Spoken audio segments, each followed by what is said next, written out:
Watch who?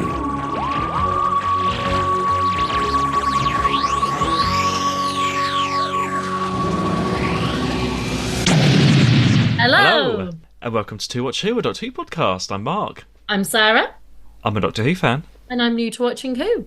Watching for the very first time. Very first time. Oh, and before we start, Sarah, the great healer wants to see you. I mean, I don't know why I have to send the message, but hey, I'm the messenger, but he wants to see you, so Okay, just letting you know. lucky me. Maybe see him after this. Yeah, he can wait. And yeah, here we are. Revelation of the Daleks this week. That was a weird intro. That was... I should have done more of an impression, shouldn't I? But I enjoyed it. I did stop for a moment. I was just drinking as you started that, and I was like, "What's he saying?" It was either that, or I was going to do the mutant and just be like, "Ah!" But I thought I better not do that. Yeah, it's been a little while since we recorded in recording time. We've met in person though. We have. We had our time in Brighton. Funsies. And I don't know if anyone saw the video. We went to the beach where the Leisure Hive was filmed. Yeah, people thought I was hostage. Yes. You did want to be there. I chose to go. Doctor Who fans will be pleased to know that you saw the John Nathan Turner bus in Brighton, and I'll have to put the pictures up for that. Which ones? Mark was like, "There it is," and it was really far away. And he was like, "Stand there." I was like, "Stand where?" I'm in front of a bus that's really far away. Just to explain, producer John Nathan Turner, who produced such classics as Revelation of the Daleks, used to live near Brighton, and all the buses, I don't know, is this just a Brighton thing? Is it anywhere else? All the buses are named after prominent people of the area, and John Nathan Turner has a bus. So I do always look out for him going round. And Sarah, you got to meet producer John Nathan Turner in bus form. Yeah. That was more hostage than being on the beach, I'll be honest. And we saw a lovely play about nuclear war. That was great. Okay. Have you thought about nuclear war since? A little bit, yeah. Probably, Yes. maybe like every day. That was fun. It was fun, actually. Oh, and I was going to tell you as well. You know, I bought that book when we were in Brighton. Oh, yeah. So I bought that. When did I buy that? The Friday. Yeah. I'd finished it by the Tuesday. Oh, you It are was reading. so good. Yay! It was really, really good. And it's called Devil's Breath, and it's about a lady that has poisonous plants. She collects poisonous plants, and then she's spying on her neighbour, and she sees something going on, and basically somebody is killed by poisonous plants, and she's investigating. And the woman in it, it's exactly like, and there is a Doctor Who connection. Do you remember? Oh, what's her name? Amelia. The one that we've had there's two Amelias, haven't we? We've got the one in Stones of Blood, who was with Romana and the Stones. But I'm thinking about the one that painted the plants in the Seeds of Doom. Amelia Ducar. So it's very Amelia Ducar investigates. It's the closest thing to an Amelia Ducar spin-off. Situation. And I read that the TV and film rights have been sold for the book, so hopefully there's a new TV detective on the way. Look, because the description is just like Amelia Ducar as well. Oh, and I've read another book since then as well. Oh my gosh, Mark. Get this is this is totally me. There's a whole series of detective books, right? It's the Queen investigating murders, actual Queen Elizabeth. This is so you. What's it called? Oh, so this one was called Death in Diamonds, and this is this is the younger Queen. So this is set in the 50s. So it's like Prince Philip, Anne, Charles, everybody's in it. I want to read these. And she's working. There's like a secretary in like the royal household that's like helping her, but she is like putting everything together. Actual Queen, and it's like historical. This could be our spin-off podcast. Maybe we should do a book club. Oh my god, they need to make a TV show of this series. Because in my head, it's just like The Crown, but she's investigating murders. It's been a busy few weeks, listeners. So this is why me and Mark have been late meeting, but a hectic 2 weeks. But literally, I've had no time. This is like we had to delay this as well, didn't we? So coffee members, I'm literally editing this as soon as we finish because you should have got this yesterday. Well, should we start? Yeah, because we've got quite a lot to get through this one. Because this one is my favourite Sixth Doctor story. I can see that. There's a lot to like in this. Oh, good. Okay, good. because I wasn't sure. I watched it, in fact, all in one sitting. I watched part 1 yesterday, and I didn't watch part 2 because I know it so well. I didn't even need to watch this one. I've watched it so many times. I watched this on TV in like 1992, the first time when it was on. And it's directed by the guy that did the Fifth Doctor's Last Story, that amazing director, Graham Harper. Yeah. What was the Fifth Doctor's Last Story? Remind me. Perry, Phantom of the Opera. Oh yeah. That was really directed. That stood out. And this is the only other one he directed. He does go on, I think I said before, to do the new series and Hollyoaks and stuff. Yeah. So it's you can just tell the quality is suddenly turned right up when Graham Harper directs. I'll tell you what I liked about it. The story's good. That's fine. It's the humour and it's the moments of like high drama, because the reality is Davros is not the most exciting villain. He's got that face. He doesn't really move much. I mean, especially in the first, he's ahead, right? And then you've got the Daleks that are very monotone. To have other things around it, you've got to have really strong supporting characters. And there was some really good double acts in this. There was a lot of like pairs that were just really strong. I literally was going to say there's so many pairs in this. So many pairs. I thought instead of going through the story, I've written down 7 pairs that we could talk about all the different pairs, because there's so many characters. I was worried that you were going to say there's too many characters. There's a lot, but I feel like there's enough for the story. Sometimes you have so many and no one has anything to do. Because there's so much depth and things in this. Like when it started, actually, because you're straight in it, it took me about, I'd say, 10 minutes. Because it goes from, they arrive and they're in those blue stuff. You go to it and you've got that radio DJ, great character, but I was like, what is going on? Because I've seen it a lot, obviously I know how it all ties up, but I was trying to think, if you're watching this for the first time, like the Doctor and Perry are separate from everyone for that whole first episode. Ages. Because you have all these different pairs coming in. There's one storyline, and then another one starts, and then another one starts, and then another one starts. The first 10 minutes, I think, was the toughest. That, in fact, once I got over that, I just watched it the whole way through. I had to like stop and rewind, because to the point, because it was so much, I was like, have I missed something? It's sort of like, because I was like, well, where are they? And what's this? And then with that radio DJ, which felt so different. And I was like, have I missed something? And I went back a bit and then watched it. I was like, I've not. And I was saying to my friend, I was like, I'm just like, they messaged me, what are you doing? And I went, I'm just trying to understand this story. And about 15, 20 minutes later, went, have you understood it? I went, yeah, I think I've got it now. But like initially it was a bit of a, like there's a lot to take in and it's so different. But actually that's kind of why it worked, having all the different pairs and it being like, that's why I didn't feel too much, because sometimes it can feel a bit paddingy. Paddingy? That sounds like Paddington. Padding-y. Well, it does get criticism. I mean, everyone, I think, loves this one and thinks it's really well directed. The criticism is that is it a Doctor Who story? Because actually the Doctor's pretty much not part of the story. It's all happening without the Doctor and Perry, and he's not in it enough. That's the only thing for a Doctor Who story, because it could work on its own as its own thing with all these... I think because you've got Davros and, that's why it does. If you had, like, a different monster... I think that could be another argument. But because Davros and Daleks are so, they are Doctor Who as much as the Doctor, as much as Cybermen are.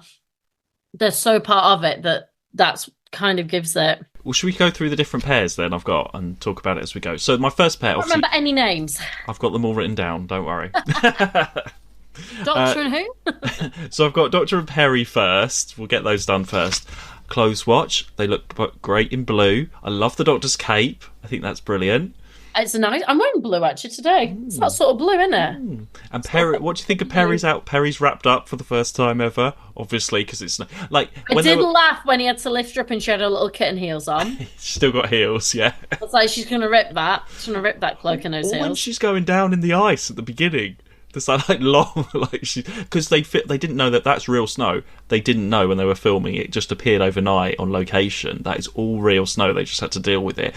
But it makes it look amazing. It looks like big budget, but actually, it just was there. So that was really good. Luckily, they were all wrapped up.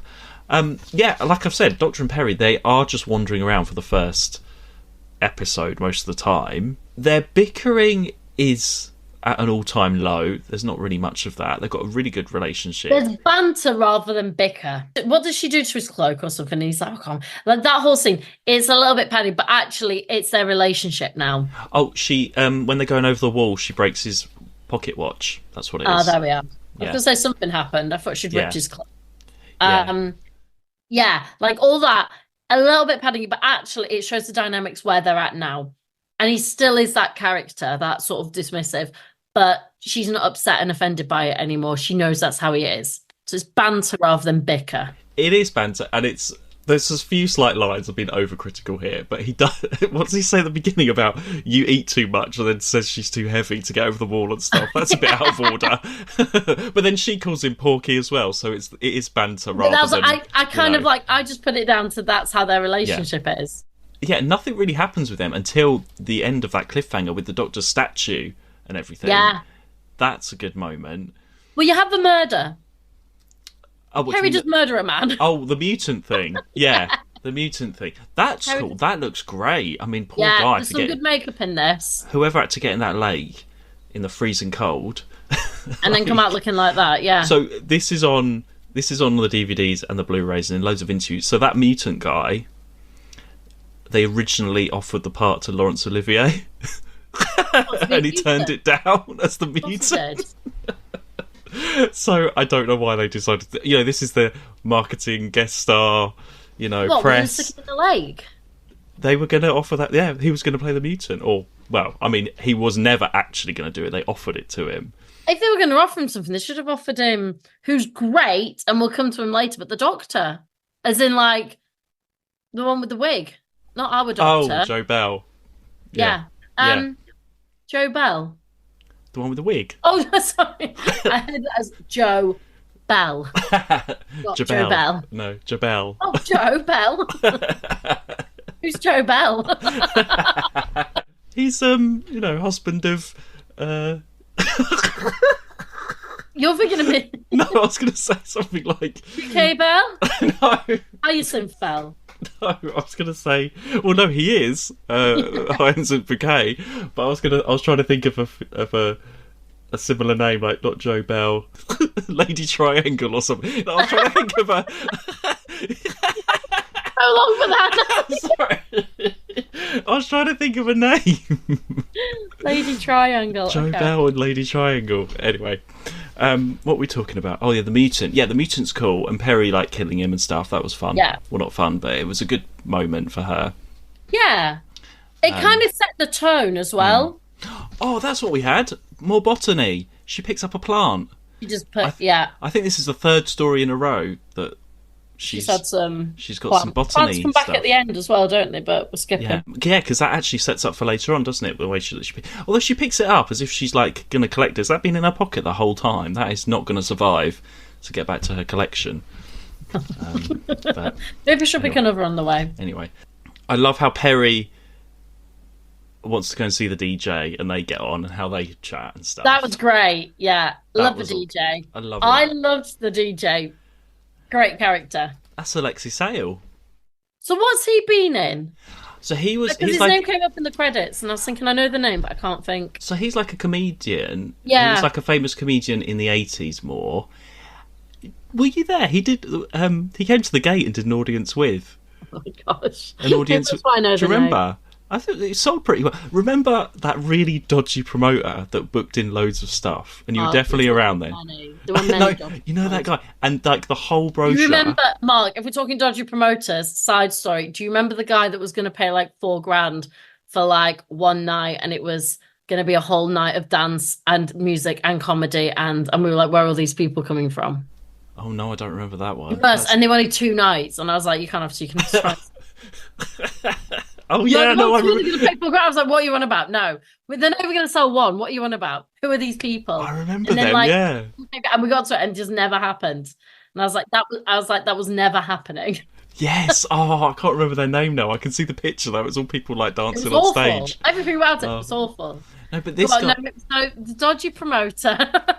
No, so he booked in loads of like an evening with. Oh, we had Jermaine Greer happened. I And don't remember he that. did remember because someone saw her in the Weatherspoons in Cardiff on her way. Do you remember Oh, that? that rings a bell. Well, we did an evening with Jermaine Greer, and then we did an evening with Alexi Sale. They were the Right. only two that happened because then he booked in like there was a crime writer, there was Sean Phillips. Oh, there was the guy that fought in the Falklands War. What's his name? Simon. What's his Oh, name? I remember that one. That didn't happen because we sold like one ticket. So I feel this is just as I was starting. I don't remember No. it before. Oh, maybe. Oh, I thought you I were. think because I remember that one, and I remember that really early on, and then it didn't happen, but I didn't know why. So We I didn't feel sell like just any tickets. starting. One person phoned me up on a Sunday and was like, "Can I have a free ticket because I fought with him in the Falklands War?" And I was like, "No." And then he had a go at me, and we didn't sell any other Yes! tickets. Yeah, I remember that. But anyway, we did have Alexis Sale there. Anyway, that's him, the DJ. So I don't know why I didn't go to that. I don't know why I should have gone to see him. I'd be like, "You're the DJ." You'd have like you could have stood there with your decks or a 50s outfit on, Oh, looking I like you're mean, in Greece. there's so many characters in this, so many different things. You could do a whole Doskers on just this story, and he could have all the clothes watch different His things. his Greece outfit is definitely up for an Oscar for sure. I mean, it's so silly, isn't it? Every time it cuts back to him, he's got a different outfit on, and he's A doing a wig. different thing. I enjoyed it. But it's an interesting idea, though, because the Doctor's coming to visit his friend. Yeah, And he's gone. Like he's Yeah. a Dalek. yeah. So Or that's dead. what's going on. And then you've got this Or be DJ. eaten. Because they're eating humans. Perry gets harassed by Jo Bell, which I'm going to put down as her trauma watch for this time. This is her Oh what, sorry? trauma watch. No, her what? Her ass by She gets harassed by Jo Bell. Well, she I probably heard does. her ass by. What's Yeah, going on well, with she my probably ears? does get asked by Jo Bell because he's very close to her. This Joe in his ass and her ass and what's this Mr. Bell doing? Mr. Bell, yeah, he's very. But the way that, again, the way it's directed when she's off to go to see the DJ and Jo Bell's like, "Oh, hello," and Yeah. it's like handheld, right close up, so you feel like the awkwardness. He owns this part. He's brilliant. He's the right level of like camp to it. When he's on that screen, he's so dynamic. All like not all, but the majority of the side characters in this are just they're great. They're all really strong. Okay, well let's go. Let's talk about. I've got Jo Bell and Tazenbeaker. Which one was that? She's the one that kills him. All right, yeah. So fuck you've my got thing. that relationship. That she was maybe the weakest link. But the funny thing is with her, and yet she's probably not the best actress. The great leader has ordered you dead! I think it's just the wrong character for her. No, but I think she's perfectly cast because she's supposed to be that kind of character that everyone's going to look down on and not take seriously, and she wants a bit of power. And there's something also, is there something that happened with her and Jo Bell in the past? There's probably a whole backstory there. I got the impression that she was one of his students, like lots of students are, and she obviously idolizes him and he knows it, so he plays to it, and then he's kind of like, but why would I be interested in you? I know you idolize me. It was almost a little bit, I didn't quite believe it. Like she's good, but it was more on like a comical side to me than like a. But I think that's just her acting. I think that's just how she is. I could imagine her being really evil, really just being that one thing, or I could imagine it like the woman that we're going to mention later, the other woman that tries to get Davros killed. I could imagine her doing that part Really? Oh my Yeah. god. because I tell you why I think she'd do it well. Because the bits where you have to believe that she's trying to do this good thing and she's trying to like, oh, but like Davros is just ruining it, and like if we wasn't here, we could do things properly, and we would. And actually, it's just greed, isn't it? Well, no, I don't. I think she's just naive, isn't she? She's just very Who? naive. Tazenbeaker. No. The woman later. Oh, hang on, we're going all over the place. You're talking about Yeah. Kara. Okay. I'm talking about Yeah. Kara. I could imagine you doing that part very well. I don't know if you could swap Eleanor Bron and I've forgotten her name that plays. That's not to Tazenbeaker now. dismiss the Kara, but you know the bit when she's talking to, and she's like, and it's just I can imagine her doing that. That sort of like, Sort of like really innocent, and then yeah, she's secretly and we evil. just want to do that. You know, I can Yeah. imagine her doing that really well, and then being like proper evil bitch. Like, So I suppose here she's she's the definition really of a wet blanket. Basically, is Tazza Beaker. I mean, she was famous. I mean, she didn't have the best career. She was super famous before this for being in Upstairs, Downstairs as the maid. So she's basically the maid from, like the Downton Abbey type style thing. And she was that young girl that was the lowest of the low servants. Yeah. So it sort of follows that sort of typecasting. But yeah, I don't know if she believes Davros. Well, she doesn't, but she doesn't want to become a Dalek. She's like, I don't know. She's a bit. I think she knows that Davros is like this very high being who's taken interest in her, and that interest is nice. But she's so infatuated with Joe Bell, she doesn't know if she can do it. And then when he starts, as he always does, and she knows that someone else has fawned over her, but she doesn't really want to do it because she is like smitten with him, infatuated, but does in the end. But then eventually, because she tries to warn him, she gets killed as well. I think that was always his plan. I think like he wanted her to kill him because then his hands are clean. Davros. Yeah, and then she just gets killed by the Dalek anyway for killing him. I think everyone's doomed really. Nearly everybody dies apart from a few people, as usual. Okay, well, so it's a high death count. So Joe Bell, I mean, amazing death scene with the wig falling off. It's just the it's just brilliant. That whole character's brilliant. Like 10 out of 10. He's a bit pervy for Perry though. That's not nice. That's kind of his character. But that's his character, isn't it? I suppose. Yeah. When he does that whole thing, because you see it just before he does that lineup and he's got them all lined up and he's so over. That's him.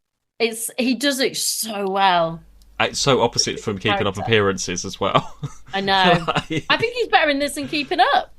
Yeah, I mean, he gets to act a bit more here, I suppose. Do more. And it's such a... Oh, yeah. No, he's great in it. He's sort of reveling in it. So, okay, Kara and Vogel, though. So that's the food lady and her secretary. What did he remind me of? We are really going back here.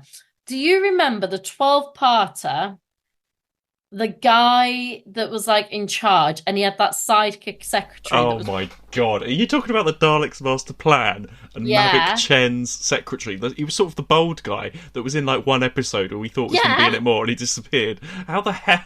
And he was really like smarmy, wasn't he? And like that's who he reminded me of. I mean, he's just a sort of a camp secretary, really. I mean, don't get me wrong, I loved it, but that's what it reminded me of. I mean, and he gets killed as well, and he draws out his death scene as well when he's exterminated. You're gonna die. If you're gonna that's your last scene, you want a good death. Maybe we should start doing a Oscar on deaths instead of. Oh my god, another category. No, I think we've and it's enough. We have 10 categories. Well, maybe we can take it into consideration when going for a nomination for one of the others, like if they did do a good death scene. I feel like deaths. There are so many deaths in Doctor Who. Don't know why we've not thought until now. But it's a bit late now. We're not going to go back and check every single extermination. 22 seasons, is it? Yeah. Although, actually, you've reminded me. I'm going to make a note. I had an idea for something for the Doskers. Okay. Oh, I'm all right. We'll talk about that. We'll talk about that at the end. Listeners, you heard it here first. But idea. But Kara's brilliant. That's the thing about all these characters. They're so different to each other because, like, you've got Joe Bell and Tazzenbeaker there, and then you couldn't get any different to Kara and Vogel on the other planet. They're so solid in their characters, right? Our one complaint is when sometimes they just don't fully commit to a character. And they all commit to what their characters are. I mean, her line when she's like, "And I will control the food supply of the entire galaxy." You know, I mean, you've got to be a certain type of actor to say that. Exactly. But you get who they are straight away, and even like the sets and everything are great in this. You can tell exactly after that first scene, she's talking to Davros about like money or whatever, and you can tell she's like a businesswoman in space. She's a businesswoman in space. She's got a secretary. She's Kara. But then also these characters, when they all get together later on, she's taken down with all the Davros and everything. When she gets killed, stabbed. Yeah, classic. I like how That's a good death. Like, the story does weave in like those strands right through. How are these characters going to eventually all end up meeting and being across everything? Because she's hiring Orsini and Bostock, the assassin guys. Also great. So they come in. I mean, there's so much happening. Orsini in particular, maybe Bostock's like, again, in the same way that she's got a secretary, he's a good second. We've sort of got secondary characters, and then they've got their own secondary characters. Yeah. They're all these double acts, but I suppose that's part of the narrative. They need someone to talk to in their scenes because they're all separate. But also, it just works really well. Again, you can tell exactly who they are. The look of everybody is so distinct. They're great actors as well. I mean, and Orsini, I think he's got his own comic series spin-off.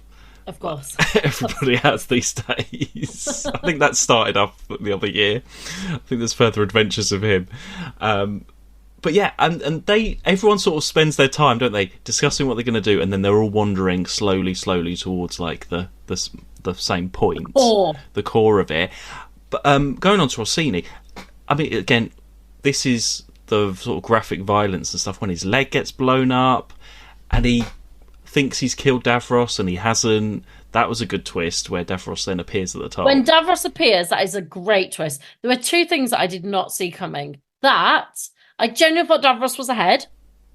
I mean, I think he's great as a head. He's a great head, but... He is a good head. Like, yeah.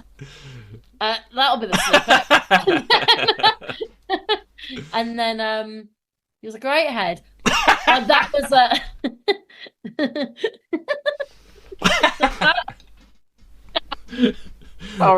sorry, very immature.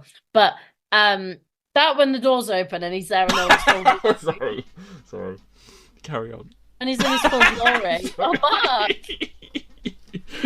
Yeah, he's there. He's no longer a head. It's great. That was one. The second thing that surprised me was when the other Daleks turned up to arrest him. Yeah. That was such a left field move. And like, it could have been crap. It could have been like, you take away the heart of what this is, which is trying to kill Davros. And like, I don't know why I enjoyed it so much. I just kind of like the bureaucracy of it. It's kind of like the first real time where we see, and it made me realize, like, how long this series has been going on for, that you have such levels of bureaucracy in place. Like, for some reason, that moment for me gave me it sort of like stretched it in a different way as a universe, because we're so used to having like the Doctor and his companion, and they go to these places and it's their adventures, right? But this thing where it was like, no, these Daleks have come in. You're on trial from like years ago. We're gonna take you, like, and then they go off and they take him off. Off he goes to go on trial, and he flies away. And that's a moment for me where I really felt the expansion of the universe, and I'm like, it is beyond just the Doctor and his companion. Well, yeah, I mean, the Doctor doesn't do anything. The other Daleks come up because we sort of had the beginnings of that last time, because the last time we saw Davros, the Daleks were, because the Davros had been frozen, and then the Daleks sort of carried on without him, and then they were trying to get rid of him last time. So they were trying to get him back, weren't they, so that they could get him to do something to repair them? Well, yeah, he was sort of their prisoner then, I think. But then here, so that Davros has made his white and gold ones here. Yeah. Nice colour, different type. They look good. Yeah. In my head, they were white and gold because they were medical. Yeah, why not? Oh my god, has anyone ever said that before? Gear. I think this is new information, everyone. The medical Daleks. That is a perfect reason. Yeah, they look good for that setting. So he's like, I'm going to make some new Daleks, different colour scheme this time, everyone. Here we go. Also, like, I didn't think about it. I thought, it's the 80s, they're medical. Until when they come in at the end, and I was like, you need them to be a different colour to tell which ones are which. Yeah, and then these are the ones probably from last time that have been finding him. And he's never been in control. Ever since that first story, they killed him. I mean, they do it so well because they sow that seed that there's something else coming. Like there's another thing on the way. So they know like there's one ship coming and then they sow and there's another one arriving. But you don't know what it is and the story's still going. So they sow that seed really early on. And then when it happens, I was just floored. I was like, oh my gosh, what a turn up for the books. It's the last thing I expected. It was a plot twist that I did not expect. And also, it's a sort of plot twist that I think in any other story I'd have been really angry at. I'd have been like, what a cop out. But for some reason, it just completely worked. I think because all the other characters, it's such a strong story and idea. I was like, oh my gosh. And then it's almost just like business as usual. They come in and they're like, yeah, you're on trial. Where have you been? Come on. Like off they go to sort that out. And for me, this is the first time I felt, because we've talked about, look, there's been these spin-offs, there's been this stuff. But this is the first time where I've really felt like I've seen it. Like within the story. Well, I suppose that's the revelation of the Daleks, I suppose. It was a revelation. Sarah's revelation. The only duo you've missed out Hang on. is at the very start. Let me just tick them off. Doctor and Perry, Karen Vogel. Oh, yeah, here we go. Natasha and Grigory is next. No, I feel like I'd seen them before, but I hadn't. They don't really... The thing is, though, there's so many characters, they don't all go anywhere. I mean, their purpose is to show that there aren't actual bodies there. There's something dodgy going on in this place. She's come to get her father. That scene is brilliant. Kill me, child! I can't! If you ever love me, Natasha, kill me! Kill me! That always stood out to me. How amazing is that? Again, maybe a bit graphic for kids in the 80s, I'm not sure. It's terrifying. He's becoming like a blob. He's becoming a brainy blob. Yeah, absolutely. And he's got a metally mouth. It's terrifying. It's probably one of the most horrific images we've had in Doctor Who in a long time. And there's that whole scene where he's talking to her, and we slow the story right down, and this whole thing is going on. Yeah. And it doesn't go anywhere. They just get killed later on. They kill him, but what it shows is what's happening. It's done so well. That is a great monster. And also, again, oh gosh, Mark, this is such a revelation.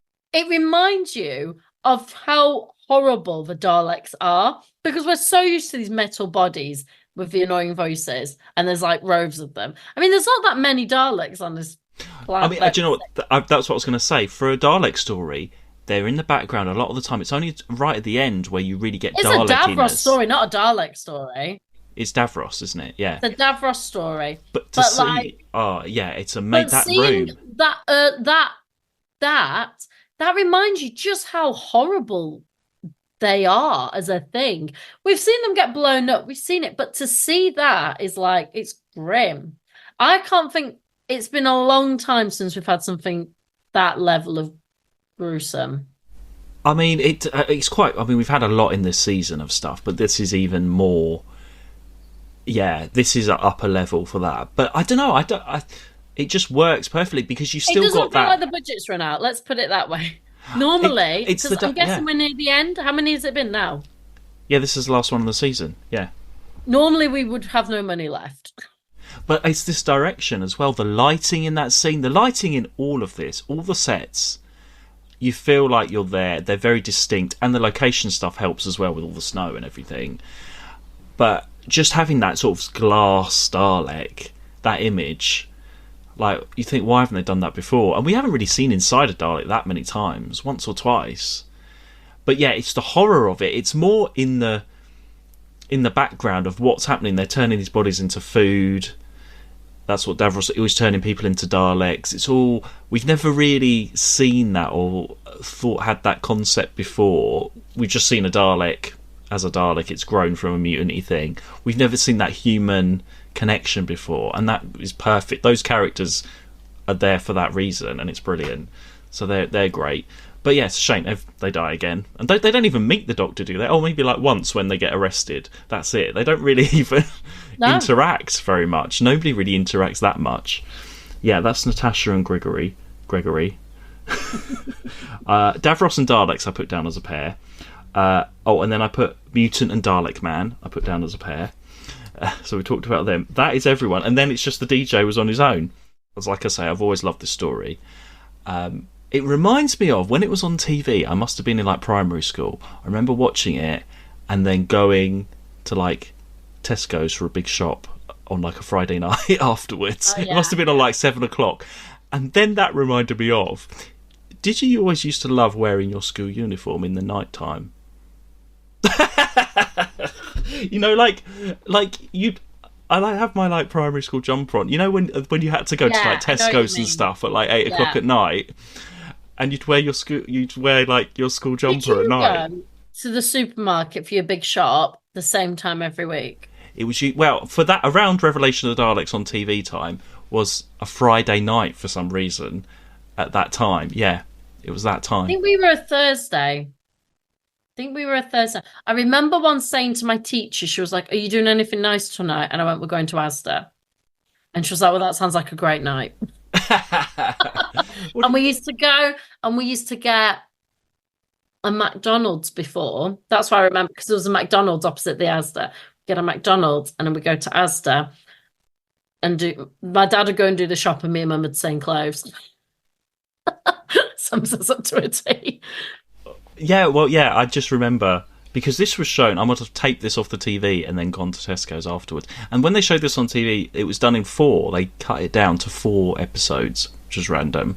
But yeah, what was I talking about that? Oh yeah, and then again, I've got a memory of this at uni, in my like shared house. I put this on in the living room because I was like, this is a cool Doctor Who story.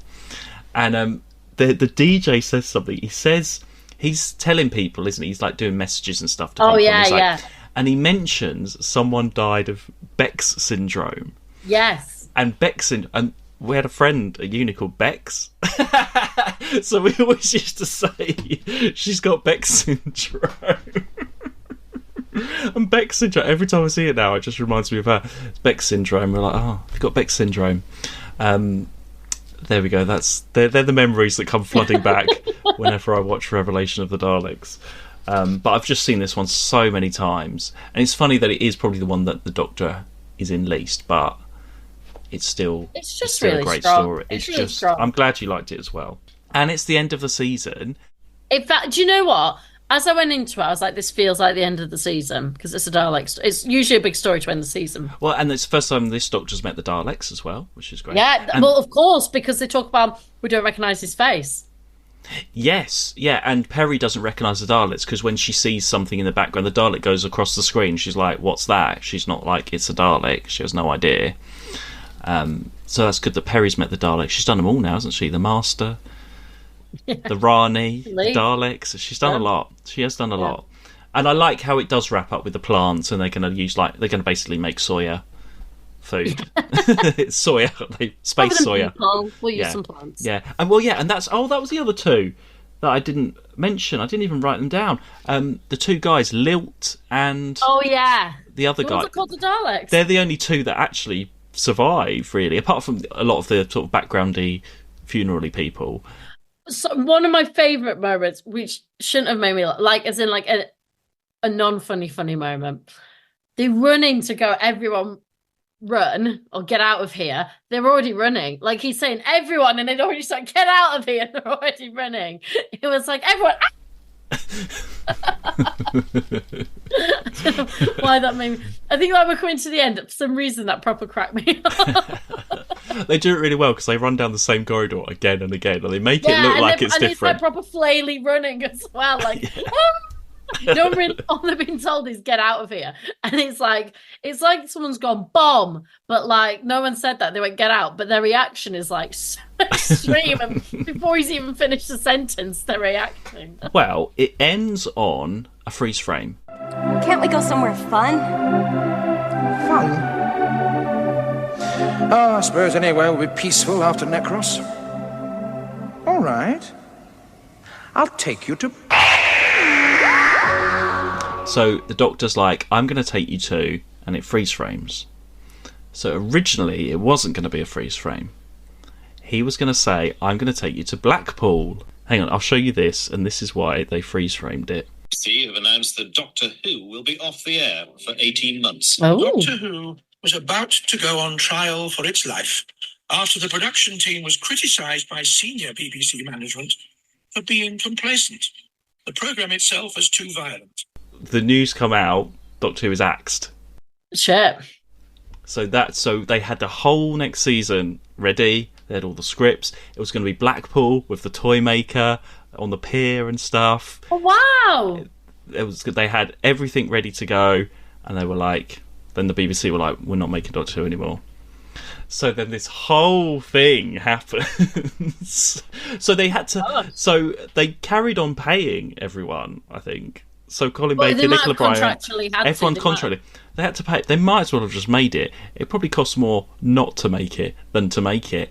But because of all this violent stuff, and the people in the BBC were like, why are we still making Doctor Who? So then all the fans, all the press are like outraged.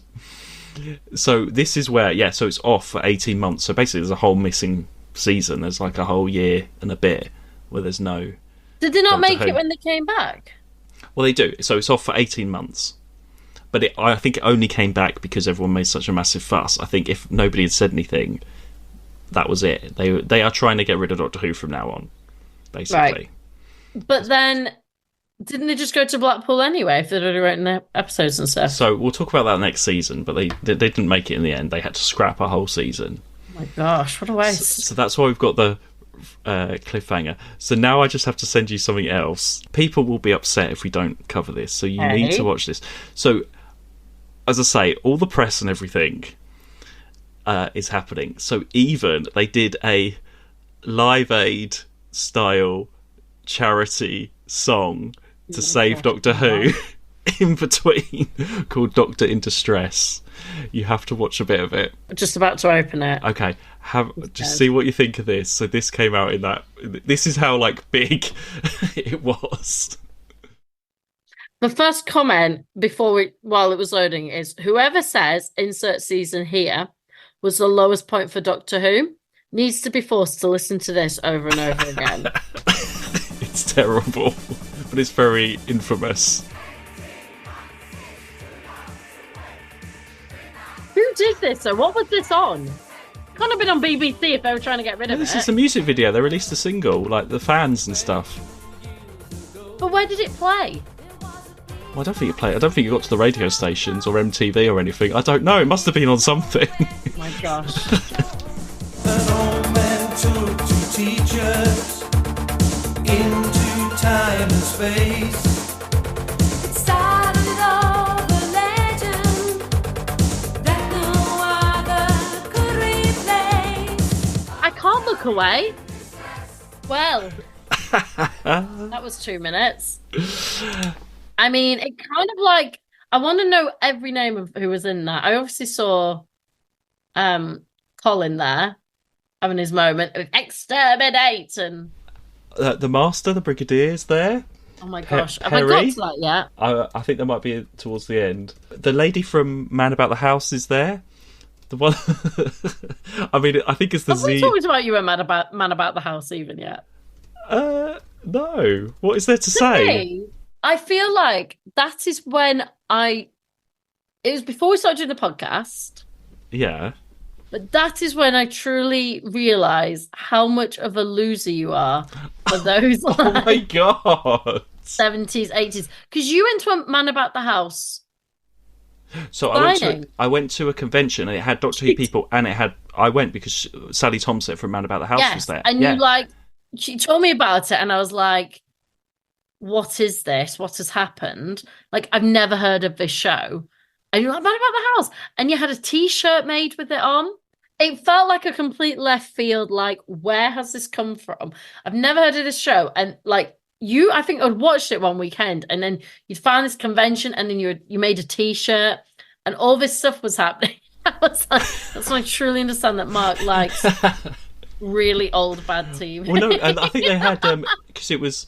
I don't even know if it's bad, but I've never heard of it, and to me, it's that epitome of a season that's like No, it's time. it's not like the most well-known sitcom, but I did it in A-level media studies. That's where I first watched it, and I've loved it ever since. Yeah, I love Man About the House. I know you do. And George and Mildred. So Doctor in Distress, just going back to that.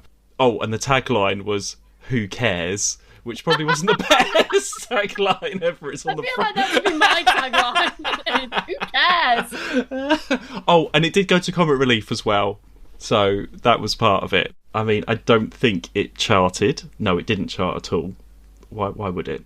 The BBC refused to broadcast the song on the grounds of its poor quality, apparently. But I mean, it was sort of against the BBC, so they're not going to want to do it anyway, are they? But it worked, or maybe it wasn't because of this, but it did work, and Doctor Who did come back. But this is where, yeah, the future of Doctor Who is looking a bit dodgy from now on, because it was just the people at the BBC that were just very critical of it, but I think it came to a shock for everyone because they were the ones signing off on the scripts and okaying it and stuff. So I don't know. There's all a lot of talk about different agendas. Like the head of the BBC, Michael Grade, was friends with Colin Baker's ex-wife, so he didn't particularly like Colin Baker. Right. There's all stuff like that. They don't really like the sci-fi stuff. It's not very popular at the time. They probably want to do other things. They wanted... There's another theory. They're about to set up EastEnders the next year. They wanted loads of money to set up EastEnders. Oh, cool. Right, yeah. So they were trying to make cuts and stuff as well. Look, I think there's just a huge amount of different things going on at the time. And Doctor Who is the victim. But also, it's a 20-odd-year-old show. I mean, there's very few shows that make it past that. Yeah, so that's 1985. So that's March 1985 that was released.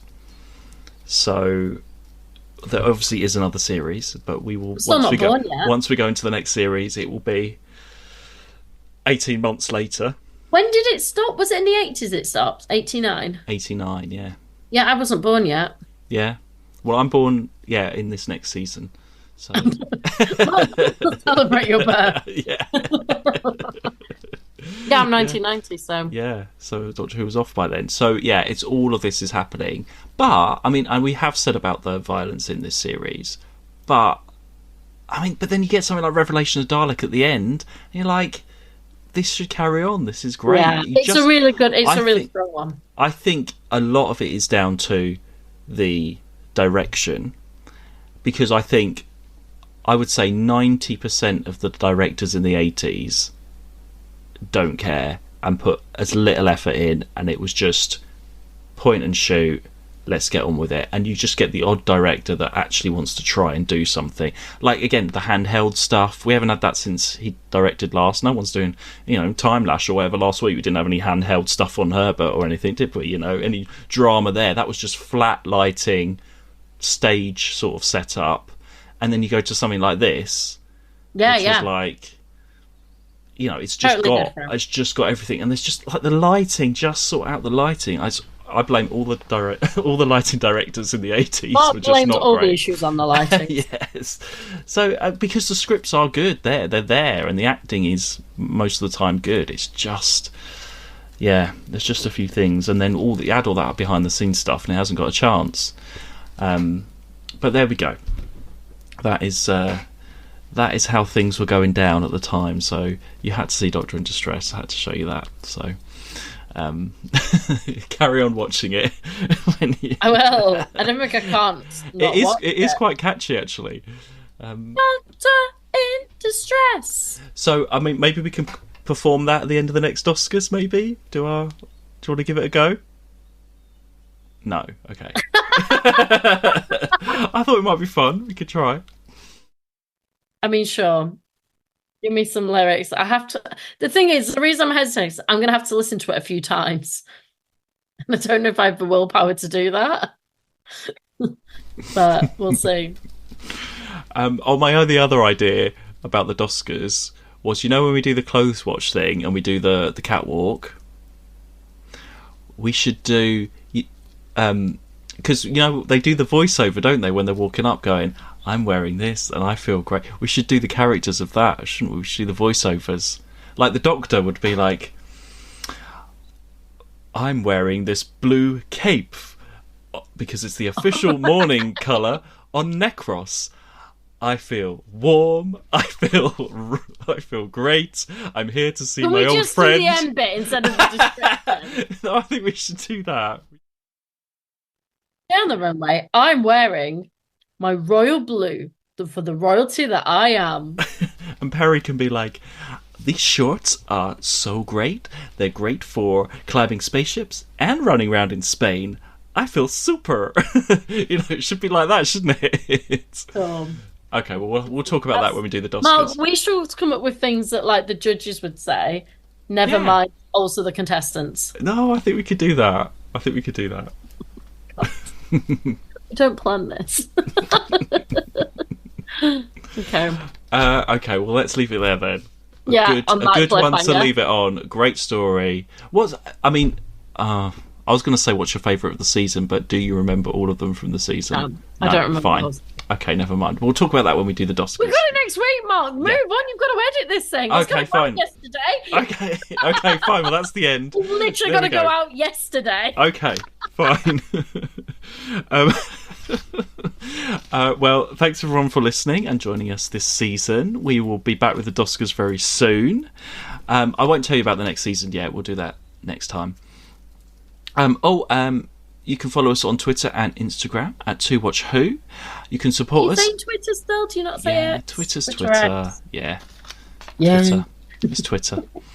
Or you can support us at buymeacoffee.com/TwoWatchWho. Thank you so much for everyone that has been supporting us. We got a coffee from Shell Sue. I think that's who. Bought us a coffee the other day. Oh, thank you so much. And also, she said her and her husband, I think they've been watching through the episodes. They're caught up with us. They've made Classic Who bingo cards. I want to know more about that. What's on them? Yes. Send us. Oh my us it. gosh. Because we've talked about the drinking game that it's So send us the bingo cards. Can you get in touch? That sounds really interesting. What's on there? I want to just choose a random episode and then we do a bingo card to it. Yeah. Yeah. Let's give it a go. We'll join in if you want to send us that. So thank you. And yeah, we'll see. To be fair, when we met up, we did have a nice celebratory meal together, didn't we? Which we normally we used to do takeaways. That was our thing. And yes, yeah, of course, yeah. But we haven't talked. We did me and Mark. We did. I don't even know what it was. What would you call that meal? The fish and chip. We did the biggest fish and chips option. Well, no, it was an option because it had a glass of champagne with it. It was like giant fish and chips with champagne. It was the option. Giant fish and chips. It was a giant fish, chips, salad. Oh, I forgot about the salad. And the mushy peas, and I tried your mushy peas. And a glass of champagne. Oh my gosh. But there was more salad than chips with the fish and chips though. So I'm not sure actually. But I was like, the maths is there. I was like, surely this is such good value. Yeah, it was. It was great. Yeah. We did have a ridiculous fish and chips and champagne and salad. We were both trying to just get through the salad, weren't we? We were like, I appreciated the salad though. I think salad with I fish don't think and I would have chips. picked a salad. No. But I appreciated it. Yeah. But there was a lot of it. Give it a go, everyone. Have some salad. Whenever you have chips, always have a salad as well on the side. Giant fish, chippy fish, chippy chips. They were proper chippy chips, weren't they? They weren't like oven chips, chippy chips, salad, a massive salad, and a glass of champagne. Oh my god. Okay, next week we'll say about when we went on the ghost train. I totally forgot to talk about that. We'll leave that as a cliffhanger. No, oh god. We'll leave that as a cliffhanger for next week, our ghost train story on Brighton Pier.